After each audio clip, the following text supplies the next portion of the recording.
ആലപ്പുഴ തുമ്പള്ളി കാരളശ്ശേരി ശ്രീ ലളിതാംബിക ക്ഷേത്രത്തിലെ കുംഭജ്യോതി മഹോത്സവവും 35ാമത് ശ്രീമദ് ഭാഗവത സപ്താഹയജ്ഞത്തിനും തുടക്കമായി.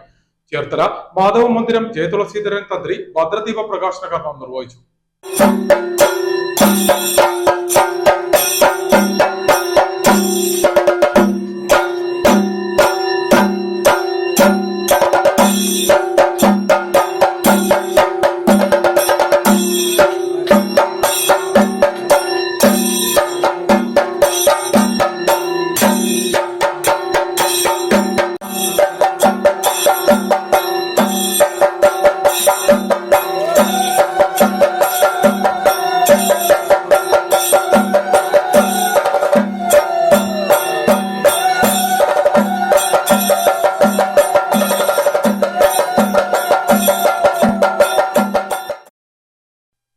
ആലപ്പുഴ തുമ്പോളി കാരളശ്ശേരി ശ്രീ ലളിതാംബിക ക്ഷേത്രത്തിലെ കുംഭജ്യോതി മഹോത്സവവും 35ാമത് ശ്രീമദ് ഭാഗവത സപ്താഹയജ്ഞത്തിനും തുടക്കമായി.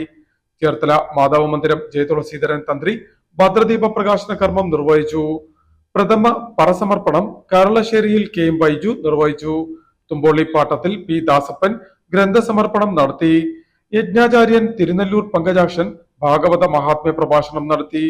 നേരത്തെ ദീപാരാധന, ആചാര്യവരണം എന്നീ ചടങ്ങുകൾക്ക് ശേഷമാണ് ഭദ്രദീപ പ്രകാശന കർമ്മം നടത്തിയത്. ഈ മാസം 19-നാണ് കുംഭജ്യോതി മഹോത്സവത്തിനും ശ്രീമദ് ഭാഗവത സപ്താഹയജ്ഞത്തിനും സമാപനം കുറിക്കുന്നത്. മഹോത്സവത്തിന്റെ ഭാഗമായി പൂമൂടൽ ചടങ്ങ്, സർവൈശ്വര്യ പൂജ, കലശാഭിഷേകം, താലപ്പൊലി, നവീന ഗാനമേള എന്നീ ചടങ്ങുകളും നടത്തുമെന്നും KM ബൈജു പറഞ്ഞു.